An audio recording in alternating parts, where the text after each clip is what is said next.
platado sila doon. Mataas, hanggang second floor namin pababa. So, okay na. Pero nung nag-uulan ng malakas, hala, sabi ko, bakit ganun? Parang mas lalo pang lumakas yung tagas. Doon nang gagaling yung leak niyan, guys, oh. So, yan. Nasasad ako. Nung unang ano ko talaga yan, nalungkot ako talaga, guys. Kasi bakit? Ayan, oh, may mga leak. May leak dyan, guys. Ayun pa, doon, sa itaas doon.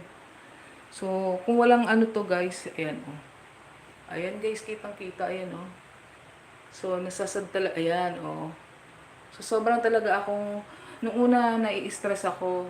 Kasi, lalo na dun sa aming second floor, guys, grabe. Kasi nung ang bahay namin is ano lang, guys. Ayan, oh, may leak. Kaya, ayan, basa ang flooring namin. Inurong ng husband ko. Kasi, why? Yung ating gamit is umaano. Yan dyan, meron din dyan. So, yan ang talaga ang problema, guys. So, naplatadahan ng aming firewall, okay naman, pati yung mga pintura na ginamit doon. Talagang ano, sabi ko sa asawa ko, yung magandang klase na bilhin, lahat. Pati yung ano, so sabi niya, aakyatin daw nila uli kung saan. Kasi sabi ko sa asawa ko, kung sa firewall yan, dapat dito may tagas. Dito wala eh. Wala siyang tagas dito, guys. Walang tagas dito, guys. So, yun.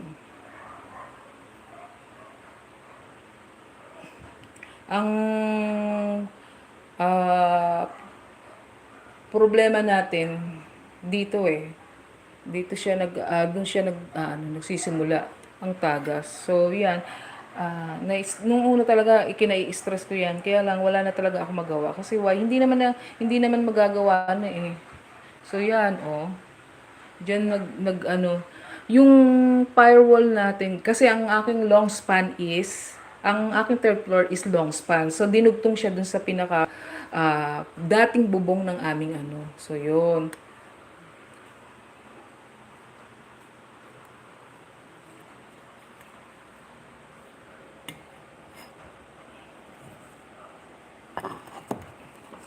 So, yun guys, may tagas talaga dun sa ating ano, sa ating, ah, hindi ko alam talaga guys, dito talaga nanggagaling yung tagas niya na yun. Yan talaga ang isa sa mga yung ating ano, dati kasi yung aking, doon second floor guys kasi, yung bahay namin, di ba yung bahay namin is second floor lang. So, ang pinaka-wall, ayan o, tumutulo pa guys. Talagang tumutulo siya. Tumutulo, ayan o. Ayan o. Kitang, ayan o. Pumapatak.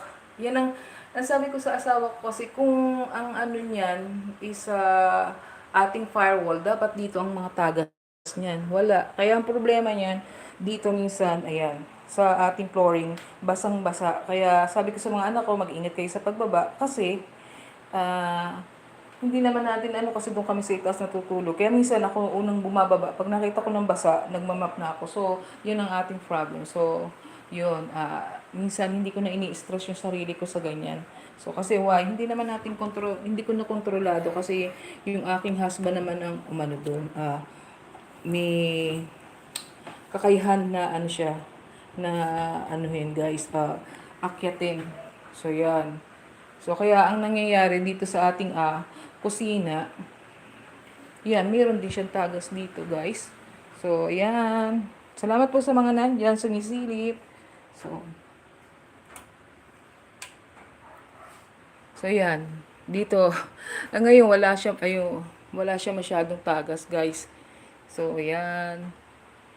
Pag ano, guys, so, yan sa mga nakasubaybay po nito, bagong gawa po itong aming ibaba sa aming first floor. So, ayan na guys. May tagas din dyan. Pag sobrang lakas ng ulan guys, tumatagas talaga dyan. So, ngayon wala. Dito tayo sa sala. Nagkaroon ng tagas.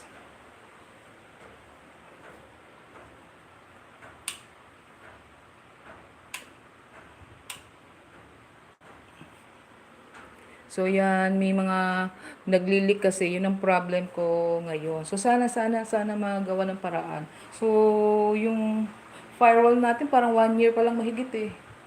1 year pa lang mahigit. Nagkaroon na siya ng ng taga. So,